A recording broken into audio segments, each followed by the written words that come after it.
আজকে আমরা খুব সুন্দর একটা ঐতিহাসিক কবিতা ইউলিসিস পড়ব। কিন্তু ইউলিসিস পড়তে গেলে তার আগে আমাদেরকে জানতে হবে যে কে ইউলিসিস, ইউলিসিসের ব্যাকগ্রাউন্ডটা কী, এবং তার জন্য আমরা একটা ছোট্ট গল্প শুনব। মেনেলাস তখন গ্রিক রাজা, আর তার ভাই ছিল অ্যাগামেমন। অ্যাগামেমনও যে গ্রিক সৈন্যদল ছিল তার হেড ছিল, তার লিডার ছিল। মেনেলাস অর্থাৎ ওই যে গ্রিক রাজা হেলেন বলে একটি সুন্দরী মেয়েকে বিয়ে করে। কিন্তু একদিন এই যে গ্রিক ট্রয়দেরকে নিমন্ত্রণ জানিয়েছিল, ট্রয়ের কিছু মান্যগণ্য লোকেদেরকে, অর্থাৎ তাদের রাজকুমার থেকে শুরু করে, রাজা থেকে শুরু করে আরও কিছু মন্ত্রী অমাত্য, এদেরকে নিমন্ত্রণ করেছিল গ্রিকরা। তো সেই ট্রয়ের যে হচ্ছে ট্রয়ের একজন রাজকুমার ছিল, ট্রোজান প্রিন্স বলা হয় তাকে, সে হচ্ছে প্যারিস। প্যারিস সেখানে অর্থাৎ গ্রিসে এসে খাওয়া দাওয়া করার পর হেলেনকে দেখে তার প্রেমে পড়ে যায় এবং হেলেনকে নিয়ে সে পালিয়ে যায়। তখন আগামেমন কী করলো? আগামেমন যেহেতু গ্রিক ফোর্সেস, তার দাদার ওয়াইফ অর্থাৎ হেলেনকে নিয়ে পালিয়ে গেছে প্যারিস, তাই আগামেমন একটা বিশাল বড় সৈন্যবাহিনী নিয়ে হেলেনকে আনার জন্য ট্রয় অভিযান করে। তো এইভাবে তৈরি হয় গ্রিক আর ট্রয়ের মধ্যে একটা বিশাল বড় যুদ্ধ, যেটার নাম ছিল ট্রোজান ওয়ার। আর আজকের যে কবিতাটা আমরা পড়তে চলেছি, যার নামে ইউলিসিস, ইউলিসিসও কিন্তু ওই যে গ্রিক সৈনিকের একটা গ্রিক যে সৈনিকদের দল ছিল তাদের কিন্তু একটা বিশাল বড় পার্ট ছিল, সেও কিন্তু একজন জেনারেল ছিল। তো ট্রোজান ওয়ার থেকে ফিরে আসার পর ইউলিসিস শুধু ট্রোজান ওয়ার নয়, আরও অনেক যুদ্ধ সে করেছে, তবে তার সবচেয়ে বড় যুদ্ধ ছিল সেই ট্রোজান ওয়ার, ট্রয় এবং গ্রিসের মধ্যে যে যুদ্ধ।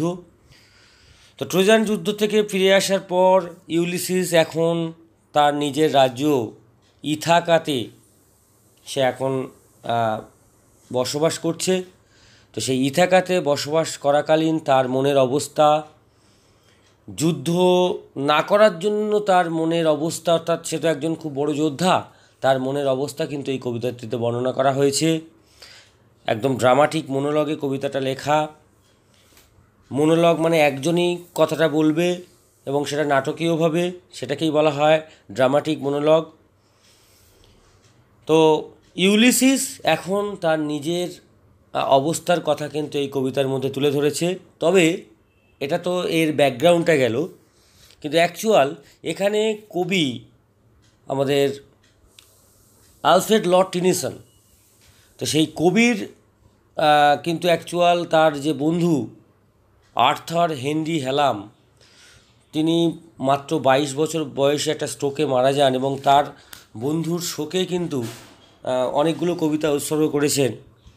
তো লর্ড আলফ্রেড টেনিসন এখানে নিজেকে ইউলিসিসের পর্যায়ে ফেলেছেন এবং তার একজন সহযোদ্ধা, সহপাঠী, প্রিয় বন্ধু আর্থার হেনরি হ্যালামকেও আর একটা ক্যারেক্টারে ফেলেছে এখানে, কিন্তু সেটা আমরা যখন কবিতাটা পড়ব তখন অবশ্যই সেটা নিয়ে আলোচনা করব। তো তার আগে এই যে বিখ্যাত যে সৃষ্টি, যে বিখ্যাত যে পোয়েম, তার যিনি কবি তিনি হলেন লর্ড আলফ্রেড টেনিসন বা আলফ্রেড লর্ড টেনিসন, একজন ভিক্টোরিয়ান এজের কবি, যিনি জন্মেছিলেন ইংল্যান্ডের লিঙ্কনশায়ারের কাছে অবস্থিত সামার্সবাই বলে একটা জায়গাতে 1809 সালের 6ই আগস্ট। এবং প্রচুর তো কাজ তিনি করেছেন, প্রচুর তো তার আছে লেখাজোখা, যেমন ইন মেমোরিয়াম, ইউলিসিস যেটা আমরা আজকে পড়তে যাচ্ছি, এরকম আরও তিনি প্রচুর কবিতা লিখেছেন। তো যাই হোক, ইংল্যান্ডের সাসেক্সে 1892 সালের 6ই অক্টোবর তিনি কিন্তু মারা যান। সরাসরি কবিতাতে চলে আসি, কি বলছে দেখো ভালো করে। বলছে, ইট লিটল প্রফিটস, কোনো লাভ নেই, দ্যাট অ্যান আইডিয়াল কিং, একটা অলস রাজা হয়ে, বাই দি স্টিল হার্ট, এই যে অগ্নিকুণ্ডের, স্থির অগ্নিকুণ্ডের পাশে বসে, অ্যামং দিজ ব্যারেন ক্র্যাগস, এই যে অনুর্বর, ব্যারেন মানে হচ্ছে অনুর্বর, ক্র্যাগস মানে অ্যাকচুয়াল এবড়ো খেবড়ো ছোটো পাহাড়কে ক্র্যাগস বলা হয়। তো এখানে গ্রিসের যে একটা দ্বীপ বলেছিলাম যে ইথাকাতে, যেখানে ইউলিসিসের বসবাস, সেই গ্রিসের দ্বীপ ইথাকার কথা বলা হচ্ছে। ইথাকার চারপাশে প্রচুর ছোট বড় পর্বত আছে। তো তাই বলছে অ্যামং দিস ব্যারেন ক্র্যাগস, এই অনুর্বর এবড়ো খেবড়ো ছোটো ছোটো পাহাড়ের মাঝখানে, matched with an aged wife, মিলেমিশে আমাকে থাকতে হচ্ছে একটা এজড ওয়াইফ অর্থাৎ বয়স্ক স্ত্রী। এখানে তার যে স্ত্রী পেনেলোপি, তিনি কিন্তু ইউলিসিসের চেয়ে অনেক বেশি বড়। তাই বলছে এরকম একটা বয়স্ক স্ত্রীর সাথে নিজেকে সামঞ্জস্য করে রাখা। তারপরে কি করতে হচ্ছে যে I met and dole, that means ভাগ বিতরণ বন্টন করা। মেট মানে ভাগ করা, ডোল মানে হচ্ছে বন্টন করা, বিতরণ করা, ডিস্ট্রিবিউট করা। তাহলে আই মেট অ্যান্ড ডোল, আমি ভাগযোগ করে দিই আনইকুয়াল লজ, অর্থাৎ যে লসটা, যে নিয়ম আইনটা যেটা ইকুয়াল নয়, মানে সমানভাবে আমি আইন অনুযায়ী কিন্তু শাসন করতে পারছি না, সেটাই কিন্তু এখানে ইউলিসিস বোঝাতে চেয়েছে। তাই বলছে যে আনইকুয়াল লজ, সেই অসমান আইনগুলো কাদের মধ্যে, আনটু আ স্যাভেজ রেস। স্যাভেজ মানে হচ্ছে অসভ্য, রেস মানে তো জাতি, আমরা সবাই জানি। তাই বলছে যে আমি ঠিকভাবে আমি শাসন করতে না পারায় আমার যে রেস, আমি যে রেসকে শাসন করছি, যে জাতিকে শাসন করছি, তারা আস্তে আস্তে স্যাভেজ হয়ে উঠেছে, অসভ্য হয়ে উঠেছে। তারপরে বলছে দ্যাট হোর্ড, যারা ওই যে জাতিটা, যারা কি করে শুধুমাত্র হোর্ড মিন্স স্টোর, যারা জড়ো করে, যারা জমায়, অ্যান্ড স্লিপ শুধু ঘুমায়, অ্যান্ড ফিড শুধু খাওয়া দাওয়া করে, অ্যান্ড নো নট মি, আমাকে কিন্তু তারা মোটেও চেনে না। তাহলে ইউলিসিস খুব কষ্টের সাথে এই কথাটা বলছে যে ইট little profits that an idol king, একেবারে কোনো লাভ নেই এরকম অলস রাজা হয়ে বেঁচে থাকাটা বাই দি স্টিল হট, এই স্থির অগ্নিকুণ্ডের মাঝখানে, স্থির অগ্নিকুণ্ডের পাশে, এমন দিস ব্যারেন ক্র্যাগস, এই অনুর্বর এবড়ো খেবড়ো ছোটো ছোটো পাহাড়গুলোর মাঝখানে, matched with an aged wife, তার স্ত্রী পেনেলোপির কথা এখানে বলা হচ্ছে যে তার স্ত্রী তার চেয়ে অনেক বয়স্ক, তাই বয়সে বড় স্ত্রীর সাথে বসবাস করা। তারপরে I mete and dole unequal laws unto a savage race, আর আমি কি করছি, ভাগ বিতরণ বন্টন করে দিচ্ছি অসাম্য সেই আইনগুলো, যার জন্য সমস্ত জাতিগুলো অসভ্য হয়ে উঠছে। যে জাতিটা শুধু that hoard and sleep and feed and know not me, যারা শুধু জমায়, যারা শুধু ঘুমায়, যারা শুধু খাবার দাবার খায়, কিন্তু আমাকে তারা চেনে না, আমি যে এত বড় একটা যোদ্ধা। নেক্সট কি বলছে দেখো, I can not rest from travel, আমি কখনোই আমি নিজেকে সরিয়ে রাখতে পারি না, আমি বিশ্রাম নিতে পারি না ফ্রম ট্রাভেল, ওই যে ভ্রমণ থেকে। ভ্রমণ মানে এখানে সেই তার যুদ্ধ ভ্রমণের কথা বলা হচ্ছে। আই উইল ড্রিঙ্ক, আমি পান করব, লাইফ টু দ্য লিজ মানে একেবারে শেষ পর্যন্ত, আর লাইফ মানে জীবন। তার মানে এখানে যেটা বলতে চেয়েছে যে আই উইল ড্রিঙ্ক, আমি পান করব, লাইফ টু দ্য লিজ, একেবারে সেই জীবন সুধাকে, অর্থাৎ জীবনের সমস্ত রসকসকে আমি একসাথে পান করতে, একেবারে শেষ পর্যন্ত আমি পান করতে চাই। অল টাইমস, প্রতিবার, আই হ্যাভ এনজয়েড, আমি উপভোগ করেছি, গ্রেটলি, আমি বিশাল উপভোগ করেছি প্রতিবার। হ্যাভ সাফারডও গ্রেটলি, আমি প্রচুর ভুগেওছি, প্রচুর আমি কষ্ট সহ্য করেছি।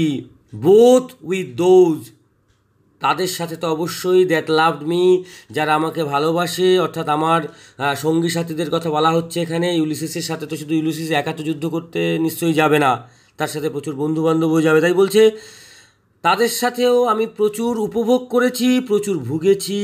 কাদের সাথে, বোথ উইথ দোজ, তাদের সাথে, দ্যাট লাভড মি, যারা আমাকে ভালোবাসতো, অ্যান্ড অ্যালোন, আবার কখনো আমি একাও আমি এরকম প্রচুর উপভোগ করেছি, প্রচুর ভুগেছি।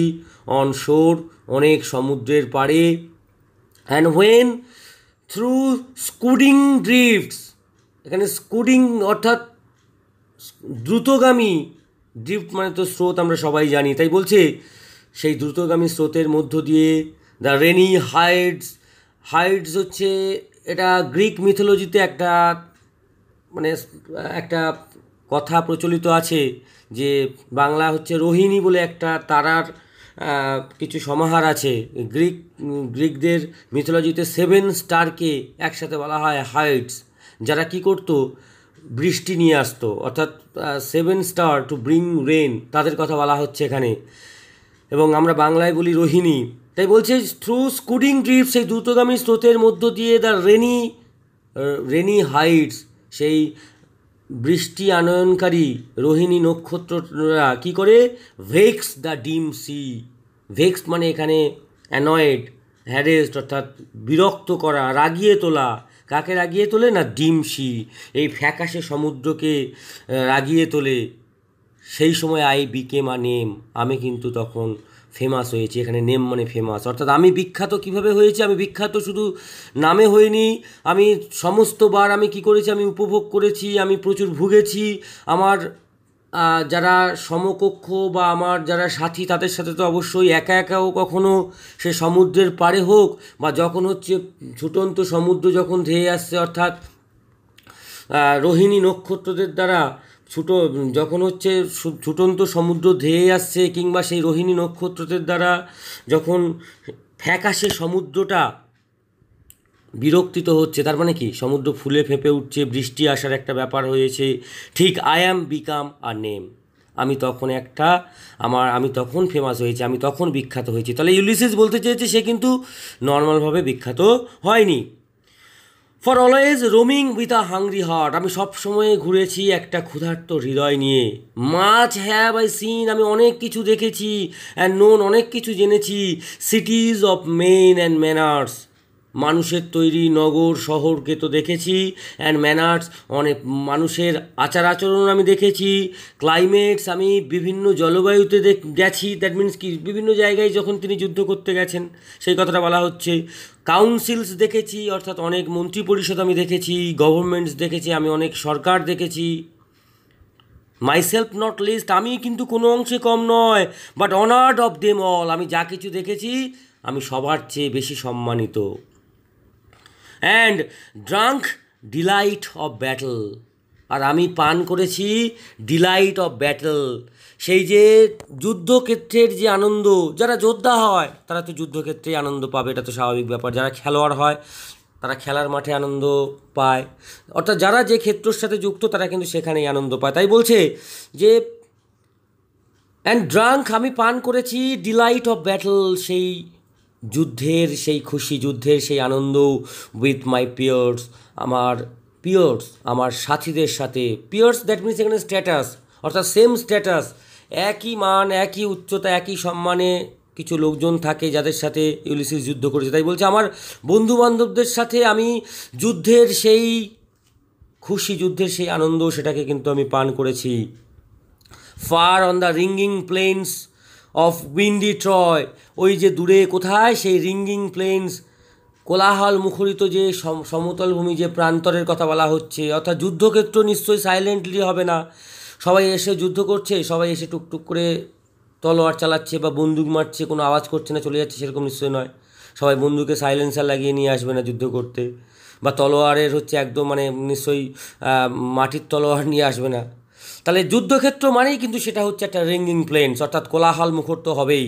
এখানে সাউন্ড অফ ব্যাটেলের কথা বলা হচ্ছে। তাই বলছে far on the ringing plain, সেই কোলাহল মুখরিত প্রান্তরে অফ উইন্ডি ট্রয়, সেই ঝোড়ো ট্রয়ে। এখানে তাহলে সেই ট্রয়ের কথা আমি কিন্তু বলছিলাম, সেটাই কিন্তু এখানে বলা হয়েছে, যে অর্থাৎ যখন প্রচুর ফাঁকা মাঠ টাট থাকে সেখানে কিন্তু অবশ্যই একটু ঝড় মতো আসে। তাই বলছে সেই ট্রয়ের, আর ট্রয়টা তো ঠিক যেখানে যুদ্ধটা হয়েছিল, এটা তোমরা ট্রয় বলে একটা মুভি আছে, হ্যাঁ, you can find it there, the ambience, অর্থাৎ পরিস্থিতিটা কেমন, হ্যাঁ। তো সেখানে তোমরা দেখতে পাবে যে ট্রয় নগরীটা একদম সমুদ্রের প্রায় পাশে, সমুদ্রের কোলে বলা চলে, এবং সেখানে যে ফাঁকা মাঠ, দ্যাট মিনস সেখানে তো একটা ঝড় তো হবেই। তাই বলছে যে আমি তো নিজেও যুদ্ধ করেছি, আমার প্রিয়জনদের সাথে, আমার যারা সঙ্গী সাথী ছিল তাদের সাথে যুদ্ধ করেছি, সেই কোলাহল মুখরিত সেই উইন্ডি ট্রয়, সেই ঝোড়ো ট্রয়ের ওখানেও। তাহলে এটুকুটা ক্লিয়ার। নেক্সট কি বলছে দেখো, I am a part of all that I have made, অর্থাৎ আমি সব কিছুরই অংশ যেগুলোর যেসব জিনিসের সাথে আমি মিলিত হয়েছি বা যেখানে যেখানে আমি গেছি, আমি সব কিছুরই অংশ। ইয়েট তবুও অল এক্সপিরিয়েন্স, আমার সমস্ত অভিজ্ঞতা is an arch. Arch means খিলান, স্তম্ভ। ওয়্যার থ্রু, অর্থাৎ যেখান দিয়ে গ্লিমস, এক ঝলক দেখা যায় বা উঁকি মারে, দ্যাট আনট্রাভেলড ওয়ার্ল্ড, এখনও সেই অদেখা জগৎ। অর্থাৎ আমি সমস্ত জায়গায় গেছি, আমি সব কিছুরই অংশ, কিন্তু তবুও আমার সমস্ত অভিজ্ঞতা একটা খিলানের মধ্যে যেন বন্দি অবস্থায় আছে। কেন? কারণ ওয়্যার থ্রু, যেখান দিয়ে, যে খিলান থেকে কি উঁকি মারে বা কি ঝকঝক করে, দ্য আনট্রাভেলড ওয়ার্ল্ড, অর্থাৎ এখনও কিছু অদেখা জগৎ আছে, এখনও কিছু জায়গায় আছে যেখানে আমার যাওয়া হয়নি। হুজ মার্জিন, যার সীমানা, ফেডস, যার সীমানা কিন্তু ঝাপসা। অর্থাৎ ইউলিসিস বলতে চেয়েছে যে আমার এখনও অনেক কিছু দেখা বাকি, অনেক কিছু করা বাকি, এবং সেগুলো আমার কাছে এখন ঝাপসা। স্বাভাবিক ব্যাপার, দূর থেকে আমরা যেখানে হচ্ছে পৌঁছাতে পারছি না, সেই জিনিসটা আমাদের কাছে ঝাপসা। যখন আমরা পৌঁছাচ্ছি তখনই সেই জিনিসটা আমাদের কাছে স্পষ্ট হচ্ছে। তাই ইউলিসিস বলছে for ever and for ever when I move, অর্থাৎ যে মার্জিনগুলোর কথা বলা হচ্ছে, যে অদেখা জগৎগুলোর কথা বলা হচ্ছে, সেই untravelled world whose margin fades for ever and for ever, অর্থাৎ সব সময়ের জন্য সেটা ঝাপসা হয়ে আছে হোয়েন আই মুভ, যখন আমি আস্তে আস্তে সেগুলোর দিকে এগিয়ে যাই। তার মানে ইউলিসিস বলতে চাইছে যে তার অনেক কিছুই এখনও দেখা বাকি, অনেক কিছুই করা বাকি, এবং যত তিনি এগিয়ে যাচ্ছেন তত হচ্ছে সেগুলোকে আরও যেন ঝাপসা হয়ে যাচ্ছে, আরও দূর মনে হচ্ছে। পরের লাইন কী বলছে দেখো, হাউ ডাল ইট ইজ টু পজ। সত্যি এটা কি যে অর্থহীন, কি নির্বুদ্ধিতা। ডাল মানে অর্থহীন, ইট ইজ টু পজ, এই যে বিরতি নেওয়া। আমার যে যুদ্ধ, যে জীবন, আমি যে একজন যোদ্ধা হিসেবে আমার জীবন যে অতিবাহিত করার কথা, বিভিন্ন দেশে যাওয়ার কথা, বিভিন্ন মানুষের সাথে মেশার কথা, সেখান থেকে এই যে বিরতি নেওয়া, এটা যে কি নির্বুদ্ধিতা, কি অর্থহীন, সেটা আর বলে বোঝাতে পারবো না। টু মেক অ্যান এন্ড, এখানেই আমাকে শেষ করে দিতে হলো। টু রাস্ট আনবার্নিস্ট, রাস্ট মানে তোমরা সবাই জানি মরচে ধরে যাওয়া, আনবার্নিস্ট অর্থাৎ মরচে ধরে যাওয়ার পর সেটা আর মোটেও ঝকঝক করছে না। আনবার্নিস্ট, যেটাকে অব্যবহারের ফলে মরচে ধরে গেছে। আমার এই জীবন যে তলোয়ারটা, সেটা কিন্তু মরচে ধরে গেছে। Not to shine in use, যেটা আর চকচক করে না ব্যবহার করতে গিয়ে। তাহলে আমার এই যে যদি আমরা ইউলিসিসের তলোয়ারের কথা বলি, যে তলোয়ারটা অনেকদিন থেকে যুদ্ধ না করে পড়ে আছে তার অস্ত্রাগারে, সেই তলোয়ারটা এখন অব্যবহারের জন্য তো একেবারে রাস্ট তো জমে গেছেই। এবং সেটা কি বলছে, not to shine in use, অর্থাৎ এখন আর ব্যবহার করলে সেটা চকচক করে না। ধারালো যে চকচক করতো আগে যে তার তলোয়ারটা, অর্থাৎ এখানে তার জীবন তলোয়ারের কথা বলা হয়েছে, যে তার জীবনটাও এখন সেরকম হয়ে গেছে। তার যুদ্ধের যে অ্যাকচুয়াল তার জীবন হওয়া দরকার, সেখান থেকে তিনি যে কিছুদিনের জন্য এখানে পজ হয়ে আছে, সেটাই তার কাছে একটা নির্বুদ্ধিতা।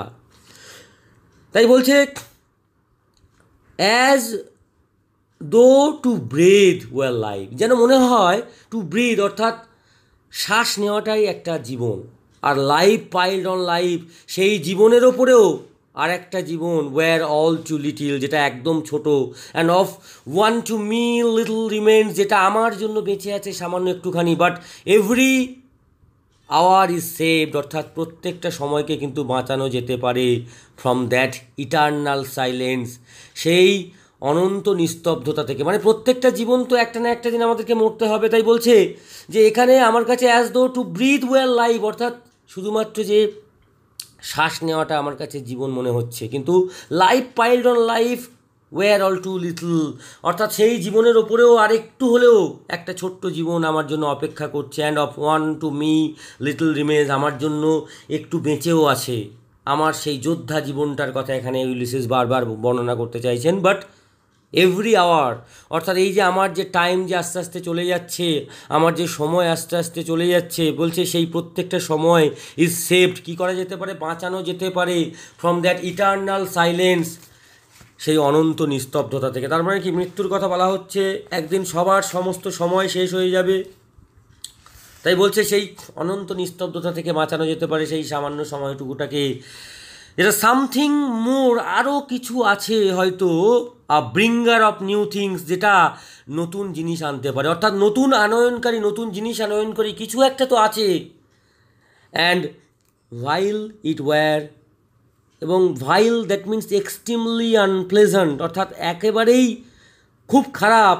ইট ওয়্যার, এটা ছিল ফর সাম 3 সানস। এখানে সানস মানে কিন্তু ডেজের কথা বলা হচ্ছে। প্রত্যেক দিন সানরাইজের সাথে সাথে আমরা একটা নতুন দিনের কাউন্ট করি, তাই না? তাই বলছে যে 3 সানস, দ্যাট মিন 3 দিন, এই যে two store and hold my self, নিজেকে এইখানে স্টোর অ্যান্ড হোল্ড অর্থাৎ বন্দি করে রাখা নিজেকে এখানে, সেটা কিন্তু খুবই কষ্টদায়ক। তাই বলছে and vile it were for some 3 suns to store and hold myself, অর্থাৎ এই যে নিজেকে 3 দিনের মধ্যে আমি ঘরের মধ্যে বন্দি করে রেখেছি, এটা কিন্তু সত্যি খুবই কষ্টদায়ক। অ্যান্ড দিস গে স্পিরিট, এই যে ধূসর যে আত্মাটা আমার মধ্যে, যে কিনা ইয়ার্নিং মানে লংনিং, অপেক্ষা করে থাকে, ইন ডিজায়ার, প্রচুর আশা নিয়ে, টু ফলো নলেজ, সেই জ্ঞানকে অনুসরণ করার জন্য, আরও জ্ঞান আহরণ করার জন্য, লাইক আ সিঙ্কিং স্টার, ডুবে যাওয়া সেই তারাদের মতো। অস্তগামী যে তারা, যে তারাগুলোকে মানে যাদের আমরা আকাশে শুধু দেখতে পাই, আমরা কিন্তু তাদেরকে মোটেও ছুঁতে পাই না, তারা ঝিকমিক করে এবং তারা প্রচুর অর্থ বহন করে। বিভিন্ন তারার আমরা বিভিন্ন নামও রেখেছি, তাদের জ্ঞান প্রচুর। তাই এখানে জাস্ট আমাদের ইউলিসিস একটা সিমিলিকে তুলে ধরেছে যে আমার এই যে ধূসর হৃদয়, দ্যাট মিনস তার হৃদয় যেটা এখন আর মোটেও চনমনে নয়, তার হৃদয় যেটা আজকের তার শরীরের জন্য বয়স বাড়ার সাথে সাথে তার হৃদয়টাও বয়স্ক হয়ে গেছে, বুড়ো হয়ে গেছে। তাই বলছে আমার এই ধূসর আত্মা এখনও অপেক্ষা করে থাকে এই আশা নিয়ে যে অস্তগামী বা ডুবন্ত সেই যে তারাগুলোর মতো প্রচুর জ্ঞান খুঁজে বেড়াবে।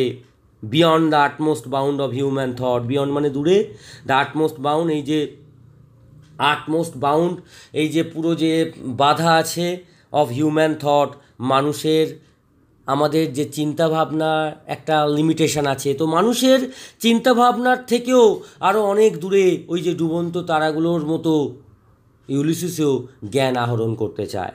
ক্লিয়ার এটুকুটা? নেক্সট প্যারাতে কী বলছে দেখো।